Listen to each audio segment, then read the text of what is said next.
50 years after the events of the final Harry Potter books, and Harry Potter is now headmaster of Hogwarts, ready to usher in a brand new generation of witches and wizards. My name's Radio Mike, and I love Harry Potter. In fact, I love Harry Potter so much that when I was a kid, I wrote an entire series of fan fiction books based on Hogwarts.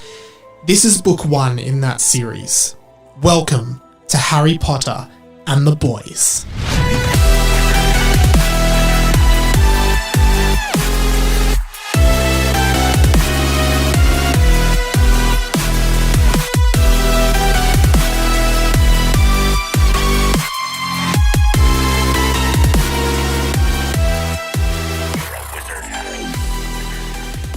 Hello, Muggles, and welcome to Harry Potter and the Boys, a fan fiction podcast by me, Radio Mike, and my guest today is Zach Miller, a very good friend of mine. G'day guys, Mikey, thank you so much for having me. It is truly an honour. Is it really? To be the second guest Yes. on Australia's only Harry Potter based Fan fiction parody, satirical, Ooh, sort of metafiction. that should be our new Podcast. tagline, because it was just a fan fiction podcast by Radio Mike, but you've just taken it to new heights. It's got a lot of depth. Yeah, okay. It's got a lot of depth. Thank you, man. It's a pleasure to be here. Zach is a comedian, writer extraordinaire, very Absolutely. handsome. All Go of the look at above. his photos.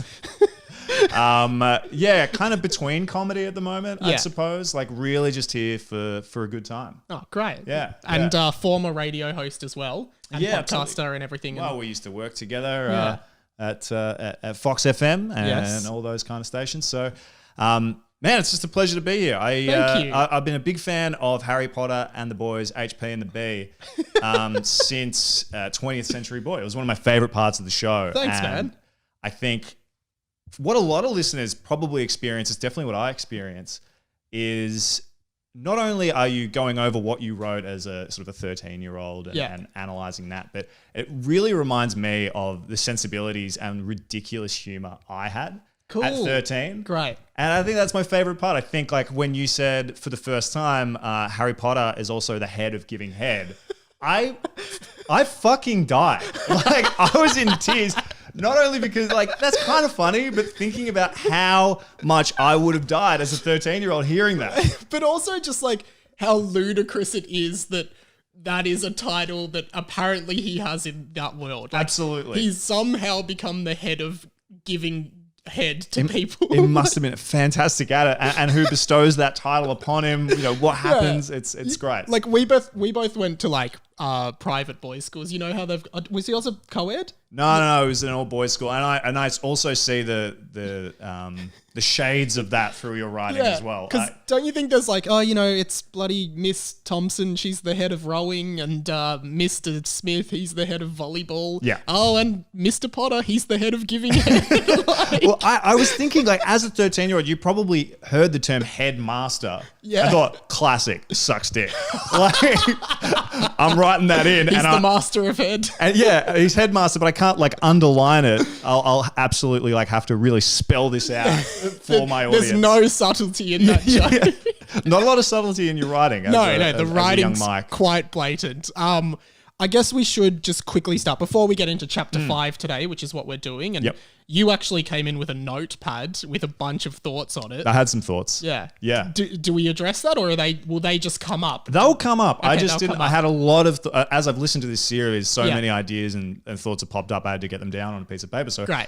I thought I'd bring it with it. thank I you. think they'll come up organically Cool. in the conversation. Yeah. What is we're at the same age pretty much, and I assume everyone in our age group in their mid-20s has at least some experience of Harry Potter. Yes. So what is yours? My experience of Harry Potter, I think in the spectrum of Harry Potter fandom, Yeah. I would be considered a mudblood.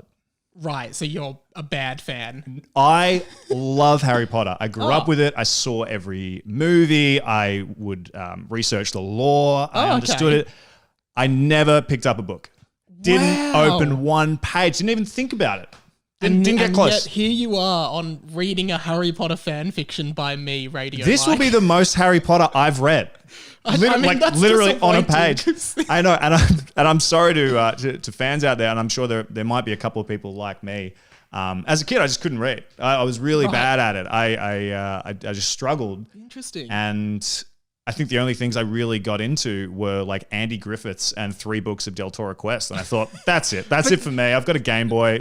Del Toro Quest was like the wannabe Harry Potter. Like, it was stunk. like the bad young fiction. No, like, but you know what? Okay. But it was shorter. And that's what drew it to me. I was like, I could probably punch that out. Yeah. I mean, Luke Kidgel was on the other week. He said his favorite book series was Specky McGee. I don't know what's less highbrow, Specky McGee or Del Toro Quest. Actually, that reminds me, one of the few books I did read was Pete Hellier's parody book about Strawny. He wrote like a whole autobiography of Strawny. Wow. And that's pretty clever though. I mean, he's clever, but for that to be like up there with my sort of literature experience is... What's with my guess and just reading AFL related books? I think you've cornered the market here. This could be a spin-off podcast. On my website, there's a page for Harry Potter and the Boys. And on the Harry Potter and the Boys page, I've got a quote underneath, and it's, Harry Potter and the Boys is the best thing from the Harry Potter series in a long time. Believe me, I'd know. J.K. Rowling.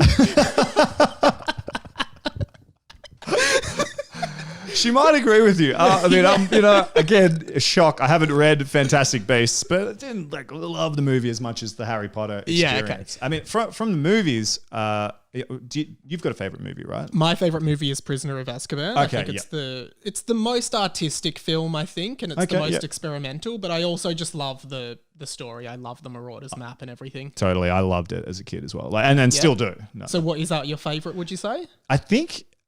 My favorite over time has become Half-Blood Prince. Wow, a lot of people saying that, and maybe I should revisit it because a lot of it I just remember being the weird romance love triangle between Ron, Lavender Brown, and Hermione. I loved it for the same reason I loved Azkaban and Sirius Black being such a prominent figure. I think I loved the development of Harry Potter and Dumbledore's relationship. Oh, nice. And I think, because again, we're around the same age. We kind of grew up with these characters through the movies, particularly like we aged with them. And totally. You start to, like your heroes, for the first time, you realize that your parents aren't invincible or they don't know everything. And I think Harry goes through that with Snape and with Dumbledore, and they're really challenged in that respect. And also, I feel like Ron comes into his own as a comic relief character. Yeah, he's is he the keeper? He's the keeper. Yeah. He's like, mate, chicks are a lot, aren't they, Harry? And it's like classic. They are. Like, again, I would have been 15, but I actually also really like Malfoy in that movie. I think he's the best part of it, and he has that great scene where he goes to kill Dumbledore, and he's really panicked and. I really like Tom Felton's performance. I agree. The character development is awesome, and it's like the Empire Strikes Back for me, like the real dip in the series, like emotionally, and it just builds like such a how do we overcome this? We've lost our mentor, we've lost our Gandalf. Yeah. What do we do? I think that Harry Potter is like the Star Wars of our generation. Like I think, in terms of gravitas and just popularity and being a phenomenon, Star Wars in the 70s and the 80s was just massive. It still is. Totally. It'll be that series that we really want to share with our kids. Yeah. We'll like want to watch it with them to see their reaction. And I'd like to think that, our kids' generation would enjoy Harry Potter because like, we enjoy Star Wars, right? So absolutely. I think people would like Harry Potter. And they're both pretty timeless in their writing and like setting, literally. Yeah. Do you have a house that you identify with is another question. That's a great question because I did the Pottermore quiz in anticipation of doing this. Right. I'd never done it. I'd always considered myself a Gryffindor as a kid. Pick you a Ravenclaw. Oh, really? Yeah. That's interesting. I think I liked the idea of being a Gryffindor as a kid, and I always had that. And I feel like I led the quiz a little bit too. Oh, okay. Which is, you try not to, but you can't help it. It's like, oh, would you, take on this challenge right in its face, or would you research it and understand it better? And I'm like, I'd take it on. Absolutely. Yeah, I'm a Gryffindor. Well, I mean, that's how the Pottermore quiz is actually quite fallible. Unless you have the sorting hat on your head, you're not truly being sorted. That's why I reserve my house until I officially, sit under the sorting hat and it defines me. But I think I lean Gryffindor with Ravenclaw tendencies. Yeah, okay. For sure. Major in Gryffindor, minor in Ravenclaw. Exactly. Yeah. I get around a little bit. I can see that. And would you have a Patronus? Which I guess is a fancy way of saying, what's your favourite animal? Because it's a bit like that. Yeah. It'd be a beagle, A beagle? Yeah. Cool. No. I was gonna say eagle, but I was like, that's a bit wanky. You really think cool. But you think too highly of yourself. I was like, a sausage dog. Why not? Yeah, okay. It's a Patronus. It's gonna do its thing. Well, here's a similar question: if you were an animagus, what would you want to animagus into? Oh, I definitely want to be a dog. You would want to be a dog? I would want to be that. So I kind of lean beagle, I guess. Yeah. But people are friendly to dogs. Yeah, exactly. Dogs. I mean, they're man's best friend. Yeah. They're adorable. They're lovely, and I don't know. They're so much fun. Well.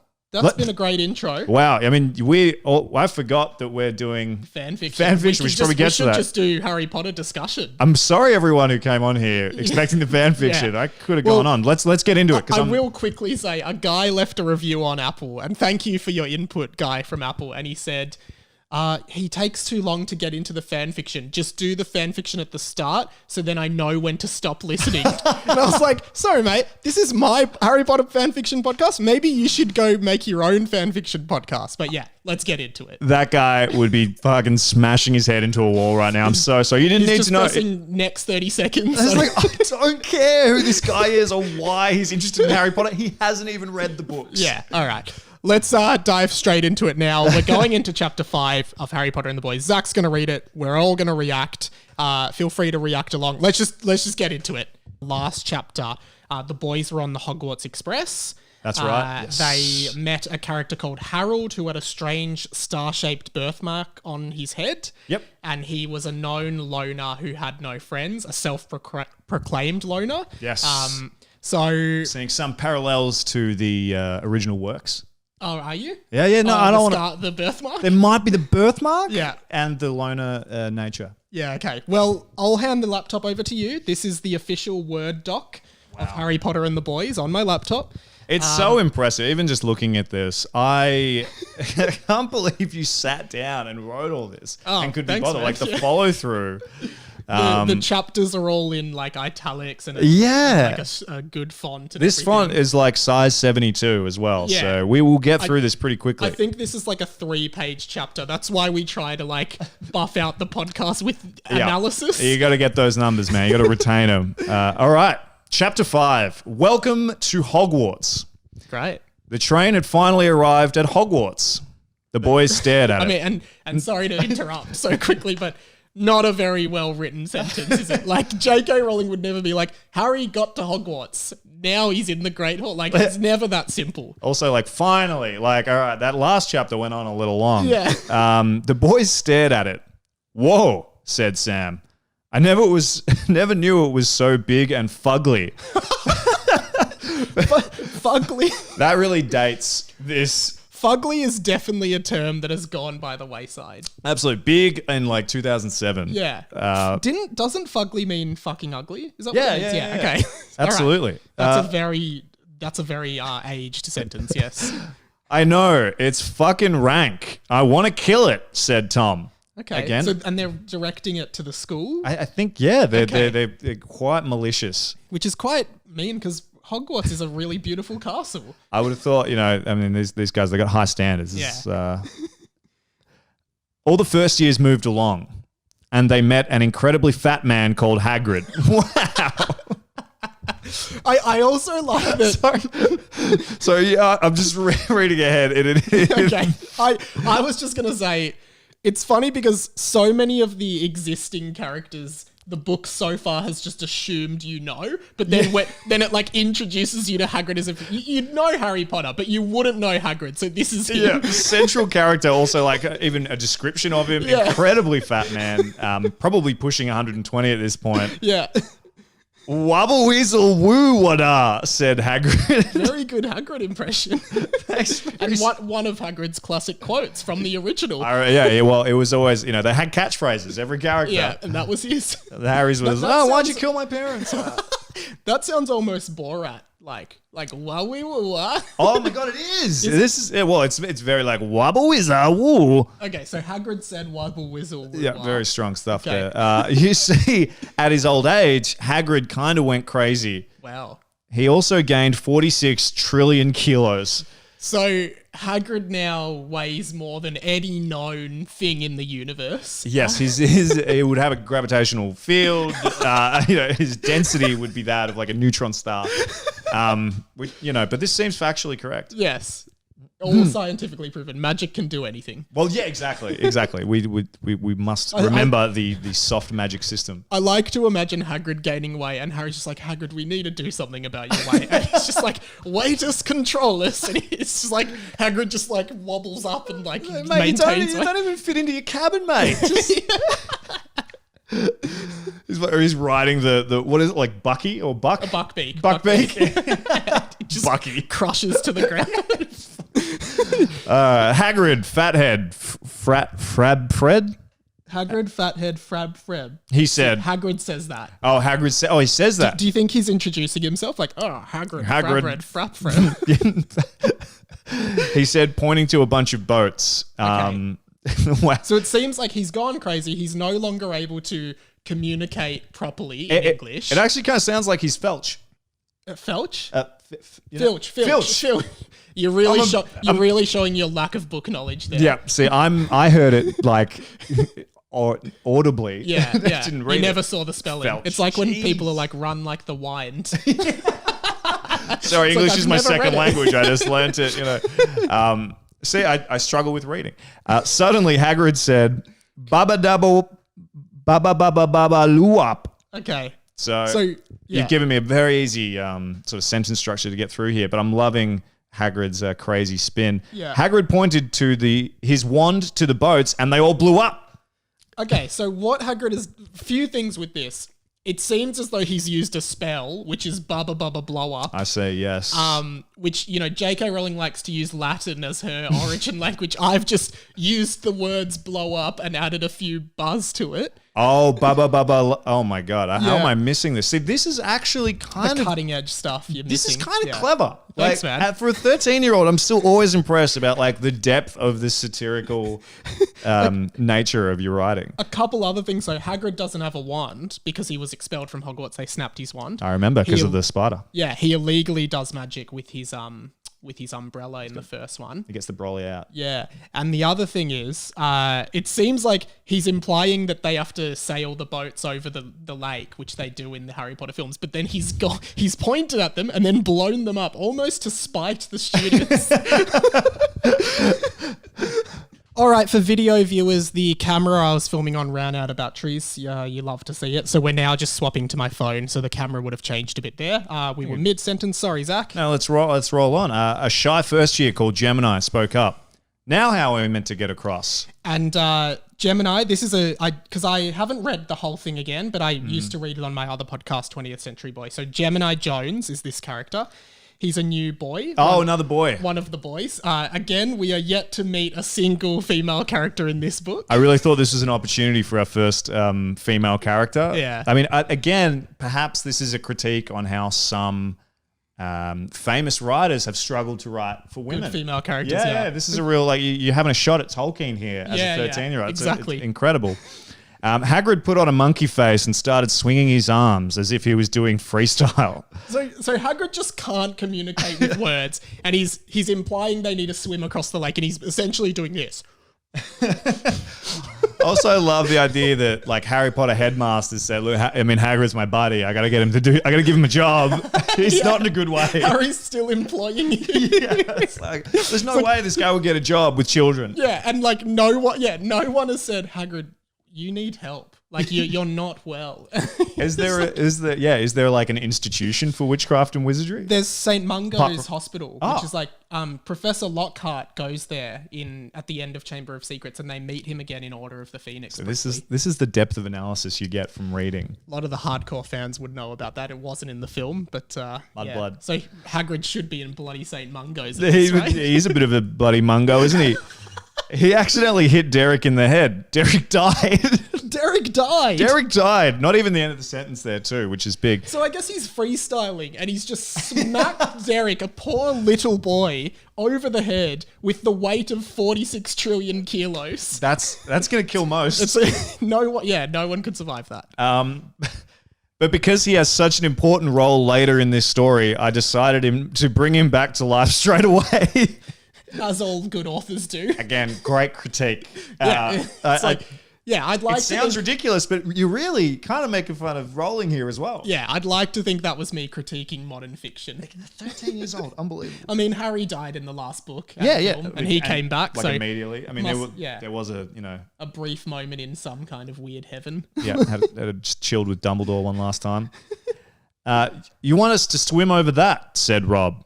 Yes, fucking idiot, said Hagrid. Our first real English from Hagrid. And it's just to call out Rob. And the way you said that was because each word has a full stop after it. So he's like, yes, fucking idiot, which is a strange decision. No, absolutely. All the first years jumped in.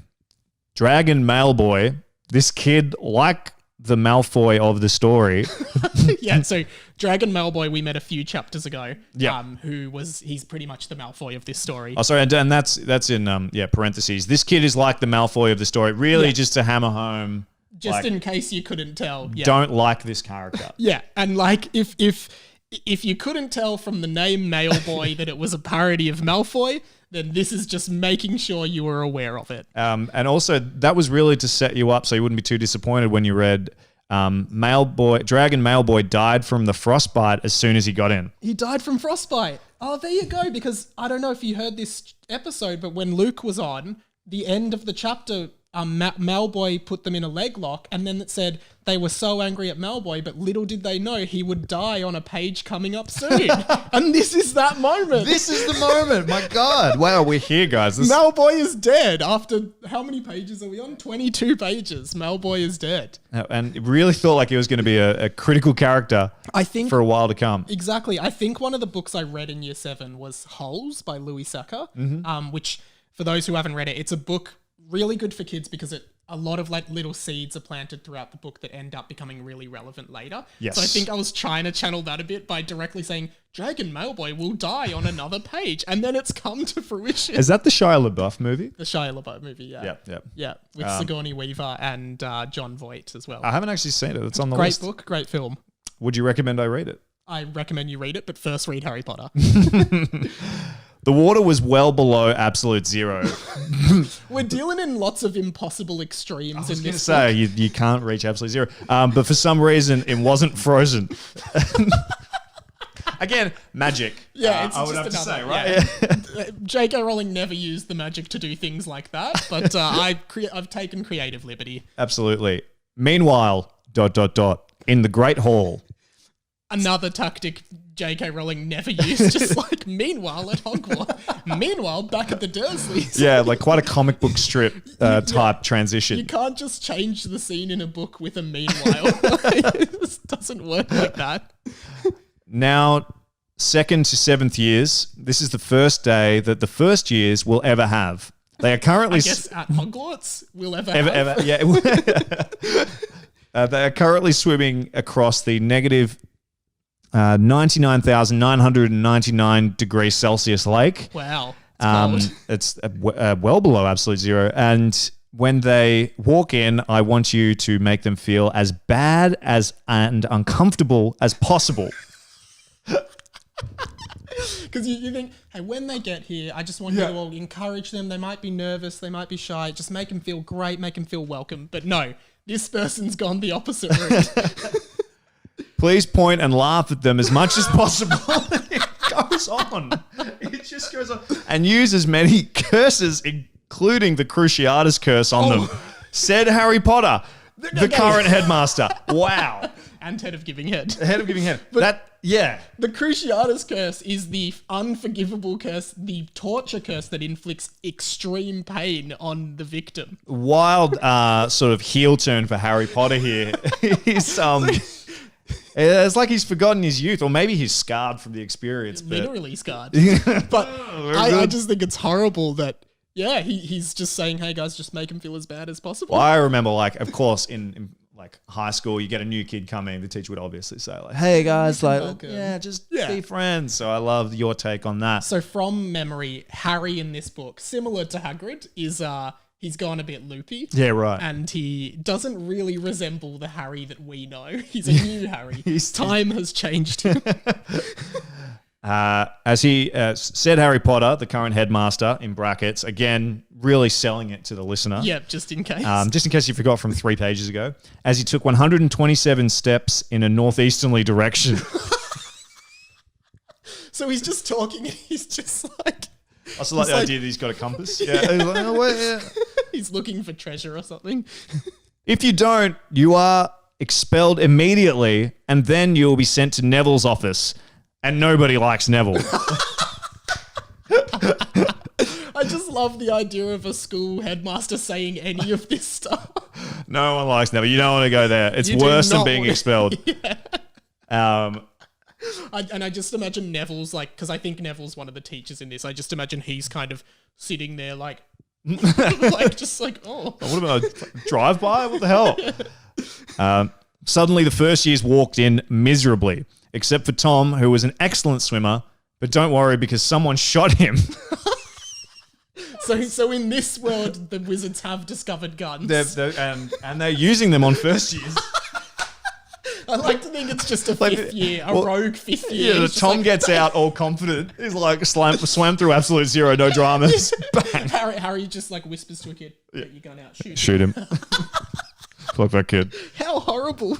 But again, vital part later on, so I brought him back. The smiley face. The book says that. And there's literally a smiley face in the book. It's not an emoji. Emojis didn't exist at this time. No. It's just a smiley Classic face. smiley face. Again, which Rowling never employed in her books, much to her detriment, I'd like to think.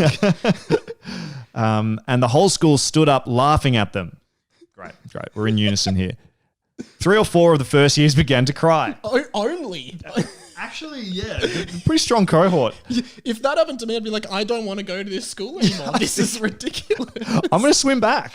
I think there's a trope in a lot of cartoons and fiction, which is adults are useless, which is like, yes, if you look at a show like, say, South Park, often the adults are just as incompetent as the kids and just allow these ridiculous things to happen. And I think there's a bit of that coming through. They get caught up in the bureaucracy or like whatever it is, and they can't see like the truth of what it is. You know, this could never happen in any school, even a magic school.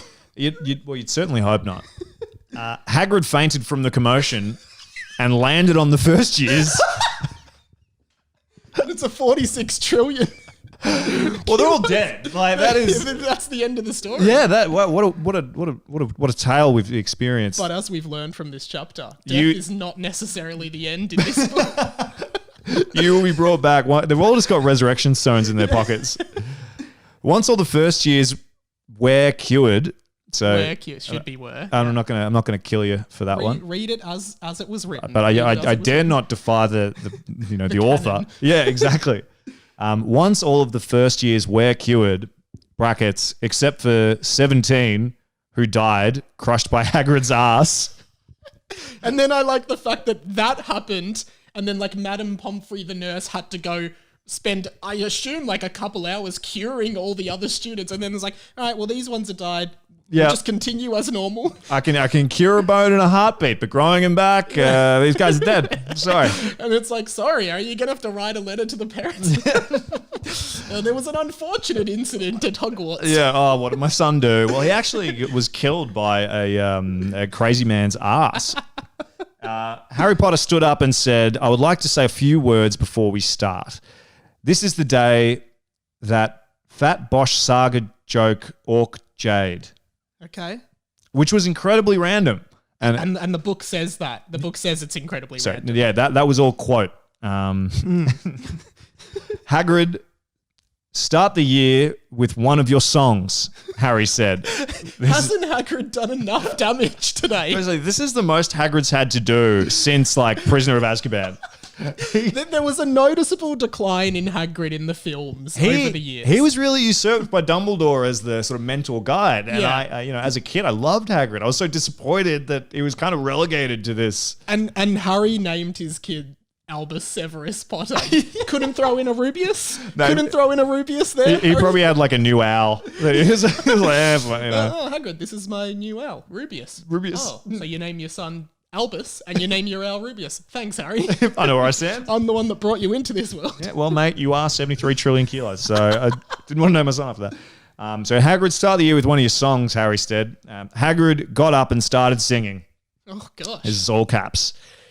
My name is Hagrid. I am fat. Firstly, this is reminding me how funny fat jokes were as a 13-year-old. Maybe not as much now. I think I have more of a censor now. Kind of thing. You would, but it's Hagrid singing the song. It is so Hagrid. Clearly, he's aware. It's self-declared. I am fat. I'm fatty. That's my nickname. And this is a song. He's written this song at some point. I was accused for opening the chamber of secrets. Is that trying to be his accent? It's spelled secrets as Sekorets. Yeah. To finish the song. It's a song that doesn't rhyme and goes for like 20 seconds. Yeah, tough to pick up the rhythm. I imagine he did it more justice than I did in the hall. You see, Hagrid had become quite a rock star in the space between the seventh book and this one. Two interesting things about that. One, referencing the fact that it's a book, and two, well, need I say more? Hagrid's a rock star. Yep, and that could have been it. Could have been the sex, drugs, and rock and roll. Fucked him up a bit. Yeah. Maybe Harry was in the band. Sent him a little bit off the edge, He went a bit down the dark path. Professor Finnegan, the new Muggle studies teacher, and yes, it is Seamus Finnegan. Oh, another male character. Yep, shock. Fainted from the commotion. Stop. First of all, this book just like this chapter is chaos. Characters dying left, right, and center. I'm reading it and I'm struggling to follow. I can't imagine what it's like for the audio listener. Just stuff is just happening. Like, here's Hagrid, he's fainted. Now they're curing them. Now here's this character's dead, but he is back. But he's dead, but he's singing. But I'm pretty sure as well, if you scroll up, did it also say up above that Hagrid fainted from the commotion? Yeah, no, commotion has been used twice. Hagrid fainted from the commotion, and now Seamus Finnegan, 5 minutes later, has fainted from the continued commotion. And I just love this idea that everyone's just watching this, and then people are just like, oh, they're passing out. Harry Potter's just like, this is my school. This is what happens here. Did someone faint from the commotion in the books? Like, I feel like this is... Maybe it's referencing like, that. Was it Professor Quirrell? I was thinking Quirrell, like, thought you ought to know. Yeah, maybe, but that wasn't, I guess it was commotion, the commotion. I mean, there's a troll in the dungeon. Yeah. And that's, you want to talk about commotion.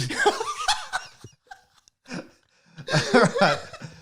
So we're up. Okay, yeah. Suddenly Professor Finnegan's fainted from the commotion. So we've just done all of this critical analysis, but if I read on, I think it actually explains itself. So Professor Finnegan... Well, we should have let you finish, I guess. No, and I apologise to the true author, 13-year-old Mike, not you. No. Professor Finnegan fainted from the commotion. And yes, this story is becoming quite repetitive. Oh, wow. With fainting and dying and stuff. I've just kept recycling the same jokes over and over. Smiley face. So there was clearly an awareness. So... we thought it was poor and lazy writing. It actually turns out it was an intentional satire of writing. We just got rolled by a 13-year-old Mike. Pretty much. And all we had to do was read one more sentence, which we neglected to do. Okay. Shut up, idiot narrator. Let the sorting begin, said Harry Potter in bold text. and that quote is in bold. And it did. So not only is the narrator aware of its sort of existence, but so are the characters. It's like they're hearing the narration as it goes. The characters are which is aware, good to know. Or at least Harry Potter is aware that someone is narrating the book. Yep. And also, when it says the sorting, let the sorting begin, and it did, the exclamation marks after it did, there's probably 100. They take up the rest of the page. They do. There's probably more exclamation marks on this page than words. You really needed to sell it home. And that brings us to the end of the chapter. So I think we're up to the Sorting Hat. Yeah, I loved that, man. That was a great chapter and a great read. Oh, no, I mean, this is just a wonderful story. I'm so excited to see it evolve. Thank you, man. As one of your astute listeners pointed out in an email, it will take like 15 years to get through all these. Yes, how many books have you written? There's 7 books. Wow. And we're on chapter 5 of the first book. So there is a little bit to go. We have a couple bits of correspondence. Are you cool to stick around for those? I'd love to, yeah. All right, I'll take the laptop back off you. Thank you so much for doing this, man. We had an email come in. 2 emails. One comes in from Charlotte, and thank you for writing in, Charlotte. You can email the show anytime, radiomikepod@gmail.com, or just get in touch with me on my Instagram, radio.mike. So Charlotte's actually found another blunder from last week's episode. I'm not sure if you heard that one. It was on the Hogwarts Express. Did you hear that one? What was the blunder? Oh, I heard the episode. Absolutely. Yeah. Great. So how could I miss it, man? She says, "Hey, Radio Mike," or should I say wireless Mike, as they call radios wireless throughout Harry Potter. So she's very in touch. Okay. So I don't know if I call myself wireless Mike for She's the rest definitely of this. listened to me called Felch and thought, She's like, who is this guy? I want to kill this guy. Nah, Charlotte, thanks for all this. Just a quick question about chapter 4. At 24 minutes, and maybe I'll cut the audio in here in post, it said the boys get onto a carriage on the bus, not the train. I'm guessing this means the Hogwarts Express is some kind of metamorph Magus train. Cheers, Charlotte. So I missed that. They all got onto one carriage on the bus. Wow. I mean, I definitely missed that as well. So Great pickup. Yeah, she's picked something that's slipped under the radar for both of us. And I would never question the author. Like, everything in this is very deliberate. Yeah, exactly. So I think she's spot on. I think that's the best way to interpret it. Yeah, I assume in this, it wasn't a mistake. It is a bus, but also I do think it was just me forgetting it was a train and riding bus. Hogwarts Express. Stopping all stations. Yeah, bus stop 9 3/4. Yeah. Train replacement bus. G'day, guys. Just here's the cue for the train replacement bus when platform. Yeah, so we're working on the tracks. Yeah. Absolute nightmare out there. This one comes in from Amy. It's a long email, but I will read all emails on this show. And she was named last week as the official correspondent of the show. Amy's been sending in some great stuff. She's great. Here's what she says. Hey, Mal. Hi. She doesn't say hey, Mal. So she says, hey, Mal. She says, hi, Mike. Thanks for the fancy new title. I was listening to the podcast while sitting in Brisbane Airport waiting to be transferred to hotel quarantine when I heard. Unfortunately, my Harry Potter books are at home in Melbourne, so I won't be able to use the 2 weeks to attempt to break my 17-day record of reading the entire series. Oh my God. 17 days, 7 That is books. impressive. Some of those books have 600-700 pages in them, so very impressive. Wow. The French version of Harry Potter has a lot of differences in names and spells. Lots of the alliteration and wordplay goes away, which I think is a bit of a shame. And you're right about Elvis being Tom Riddle's middle name in the French version. His middle name is, his name is Tom Elvis Jedusor, which spells Je suis Voldemort. Right. Not sure if you already knew this, but the name Voldemort comes from French and means flight from death. And I think mort means death in French, like more. Right, mortal kind of, yeah. Yeah, exactly. As in the original books, Tom Riddle's middle name comes from his maternal grandfather, you wouldn't know this because it's in the book, who in the English version is Marvolo Gaunt. So in the French version, his name's Elvis Gaunt. Cool. A lot of the characters have different names in the French version, which I think is an unnecessary change from the translator. The funniest one is Madame Poppy Pomfrey, who we referenced before, whose French name is Pom Pom Pom Fresh. You can't make it up. It's like the French one is a parody. The French one is maybe funnier. Yeah. Like, I know it's not Pouf Souffle, but I also was in tears when you and Luke were reading. Pouf Souffle is the French. Pouf Souffle. But Pouf Souffle is funnier. Way funnier. Also, funnily enough, French Draco Malfoy's name is really similar to Harry Potter and the Boys. He's called Drago Malfoy. This is insane. Did you know that? I did not know that, but I remembered, and this is a good one for people. You might know about this show. There was a sketch comedy show in Australia on Channel 7 called Big Bite. Yes. Chris Lilly was in that show, obviously of, Summer Heights High, We Can Be Heroes, Angry Boys. That was back during the sketch comedy show Wars. Yes, correct. Skit House, Comedy Inc. Yes. Big Bite was one of the greats. Yeah, the Wedge. But I realised in Big Bite, Chris Lilly plays a Lucius Malfoy style character in a Harry Potter sketch called Mailman. And I'm pretty sure I've stolen it from that because it would have been peak this time. Yeah, and that's right in your wheelhouse as well. I used to watch Big Bite all the time, so I think I've definitely stolen that. Respell. Sorry, we're still going here. Is that okay? Yeah, no. This is great. There's so much information coming from names. I expected the French spells to be the same in English because of their Latin roots. When I started learning French in high school, I noticed I understood lots more about the names of spells and characters because they came from Latin, but there are actually some differences. Most of them are similar, but some differences are: Expecto Patronum is Spero Patronum, Stupefy is Stupefix, Obliviate is Oubliettes, and Crucio is Endoloris. Dolor is French for pain. In regards to doctors being mentioned in Chapter 4, I mentioned whether Harry Potter magic if the magic world has doctors, they do at St. Mungo's. And then she says, end of email. Thanks from Amy. So thank you, Amy. We appreciate it. Great stuff from Amy again. Keep them coming. So that's pretty much it. Great. Thank you for coming in. Any final thoughts? Any final... Mate, it was a pleasure to see it in action and to be a part of it. It's brilliant. I can't wait to see how far this goes. I got a really good feeling about this project. So great. And will you come on again? Oh my god, it would be a pleasure of mine if you'll have me and if the listeners will have me. I don't want to definitely, man. This is fun. Impede on the experience, but it's fun to share for sure.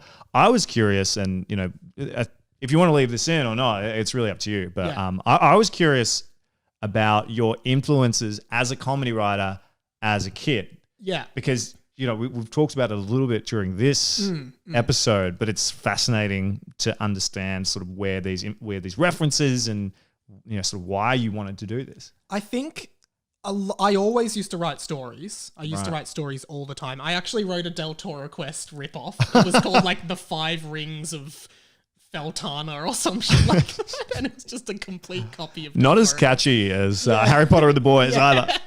But I was watching certainly not highbrow comedy, but I was watching a lot of Family Guy. Yeah. That makes sense. A lot of these kind of like subverting tropes. Yeah, it references. was when you'd watch The Simpsons and then you moved up to Family Guy and South Park and you felt a little bit more edgy. Oh, totally. But then Captain Underpants, the books, which did you ever read those? Actually, I forgot to mention, they are definitely books I read. Yeah. I was like, great, cartoons, big font, tick. That's for me. If you go back to read any of the Captain Underpants books, which I maintain are some of the funniest children's books ever written, a lot of the tropes in those books, I think, are reflected in here. Right. So yeah. That was actually, that was pretty self-aware, right? That, often the characters knew that it was a book and the characters, I really liked how the characters in the book would write comics and then they'd hold up the comic as a page in the book and you'd be flipping through the...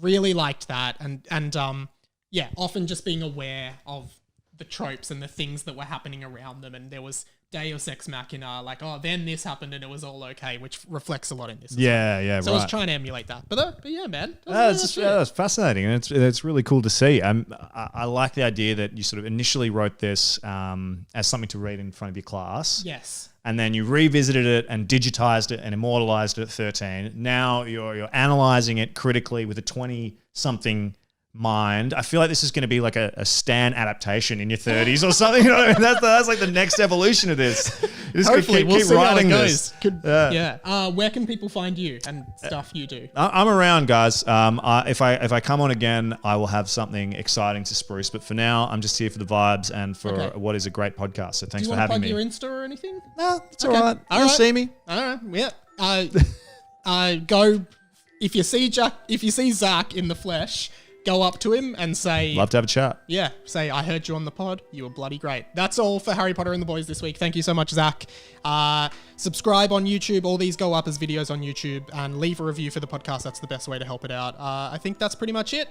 Catch you later, muggles. Wizard Harry.